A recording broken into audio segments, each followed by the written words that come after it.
Hello YouTuber and Viewmaster friend, 3D and retro enthusiast. We are very happy that you are here.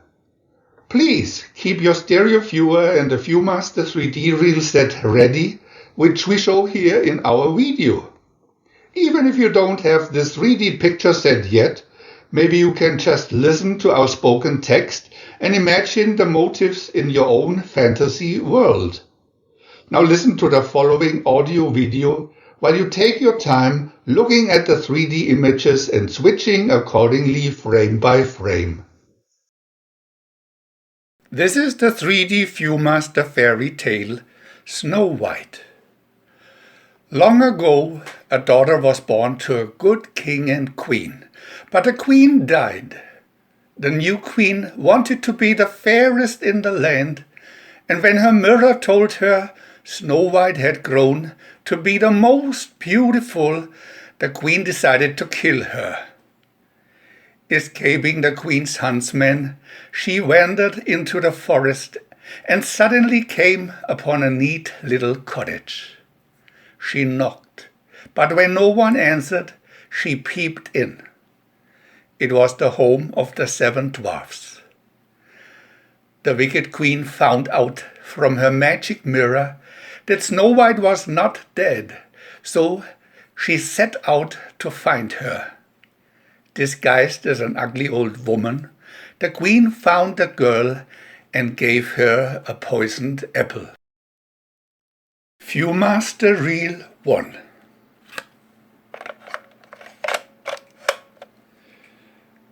Picture 1. It was winter, long ago, in a country far away. The queen of that country sat working at her window. The snow lay like a white, fluffy blanket on the black ebony window frame. As she embroidered, the needle slipped and 3 drops of blood fell on the snow. The queen gazed at the red drops thoughtfully and said, "I wish my baby daughter would be as white as snow, as red as blood, and as black as the ebony of the window frame." The queen's wish was granted. Some time later, she had a baby daughter, who even from the first day had skin as white as snow, lips as red as blood, and hair as black as ebony. So she was called Snow White. Picture 2. But this queen died, and the king soon married again. He was so enchanted by his beautiful new queen that he had no thoughts for Snow White. Poor Snow White tried so hard to be friendly with her stepmother, but all she got was cold looks and "Go play with your dog and cat, don't bother us." Picture 3. The new queen was so vain that she could not bear to think that anyone was more beautiful than herself. She had a magic mirror which she used to consult. Gazing upon her perfect reflection in it, she would ask, "Mirror, mirror on the wall, who is the fairest of them all?" Now if the mirror answered, "You, queen, as you stand, are the fairest in the land," then all was well. If the mirror named another lady, the queen would fly into a rage and order her to be put to death. Picture 4. But Snow White grew more and more beautiful. Neglected by her father, who was hopelessly enchanted by the cruel queen, she was constantly scolded by her stepmother.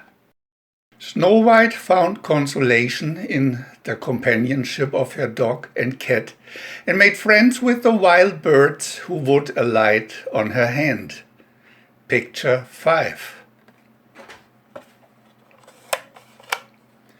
Snow White grew so fair that the queen was afraid to question her magic mirror. At last she could stand it no longer. She stood before it and asked, "Mirror, mirror on the wall, who is the fairest of them all?" The mirror answered, "O queen, look deep within my silver glass. Behold the image of the fairest lass." The queen turned green with rage and envy, for in the mirror appeared the image of Snow White. Picture 6. The queen gave a purse of gold to her cruelest huntsman and told him, "Buckle on your sword and take Snow White into the forest. Return alone." The next day the huntsman led Snow White into the forest on the pretext of finding a wounded deer. As they penetrated farther and farther into the woodland, Snow White danced merrily along, now stopping to sniff a wildflower, now pausing to listen to a chipmunk chatter. The huntsman found himself laughing at her antics, and his heart felt heavy. When at last they came to a part of the forest no one had ever seen before, he drew his sword. "The queen has ordered your death, Snow White," he said, raising the deadly blade. The poor girl shrank away in fear. "But," he continued, "I cannot bring myself to do it. However, your return would cost your life and mine. Flee deep into the forest and never come back." Picture 7. After the huntsman had left her, Snow White, alone, suddenly homeless and thoroughly frightened, fled through the woods, wondering what would become to her. The wild animals watched her timidly, and she drew some comfort from their presence, but as evening fell, even they left. Snow White was lost in the woods. Viewmaster Reel 2.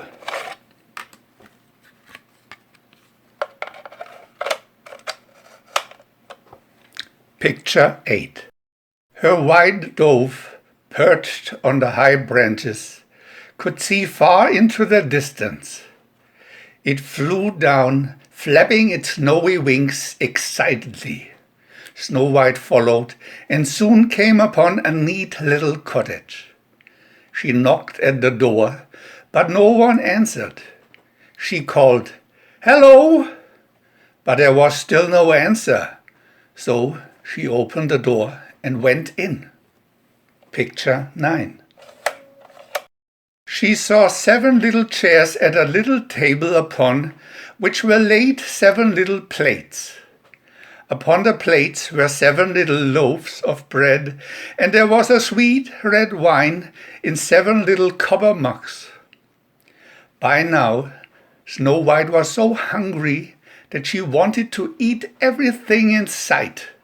But she said to herself, "It wouldn't be fair to eat all of one child's loaf or drink all of one child's wine, so I'll just nibble and sip a little from each place."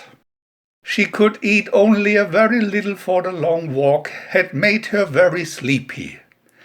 Catching sight of 7 little beds standing beside the wall, Snow White decided to try them out. They were all too short, but she curled up on the end bed and promptly fell asleep. Picture 10. Not far away, but deeper in the forest and a long way underground, the owners of the cottage, 7 dwarfs, toiled in their gold mine.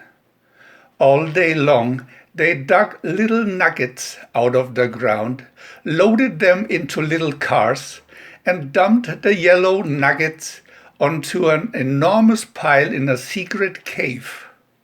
When they got home at night, they were so tired they would eat the supper they had prepared before they left in the morning, then go right to bed.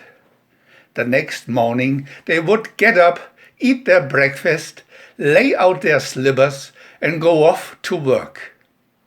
They only had fun on Christmas morning, when they exchanged gold nuggets for gifts. Picture 11. When they arrived home that evening, they saw at once that something was wrong. One said, "My chair's out of line." The second, "My plate's on the floor." The third, "There's a bite gone from my loaf." The fourth, "Who's been using my knife?" The fifth, "Look at the crumbs on my seat." The sixth, "My wine mug isn't full." The seventh, "Somebody's been nibbling at our supper." Picture 12. The first dwarf turned around and whispered, "The somebody is still here, and she's sleeping on my bed." Lighting a lantern, they crowded around to see her. They had never seen anyone so lovely. "She's more beautiful than all of our gold," one of them exclaimed. The first dwarf slept an hour with each of the other dwarfs until the night was gone. Picture 13. The next morning, the 7 dwarfs were so happy to have Snow White with them that they did not go to work at all. Instead, they stayed home and listened to her story. How they hated the wicked queen, and how they adored Snow White's gentle, considerate ways. And Snow White cooked a feast far different from their dry loaves of bread. Roast beef with rich brown gravy, steaming hot vegetables, fluffy biscuits, and the best apple pie they had ever eaten. They only grumbled a little when she made them drink milk instead of wine. That night she slept on a bed they made for her, the softest and prettiest bed of all. Picture 14. Snow White declared the next day a holiday too. They had told her how hard they worked every day in the week, so she taught them how to play blind man's bluff, hide and seek, penny, penny, who's got the penny, and 100 other games. Snow White promised to stay and keep house for them. But first, she made them promise that each week they would have one day for play and another for rest and prayer. So Snow White washed and knit and spun for the 7 dwarfs, and they all lived together in perfect happiness. Viewmaster Reel 3.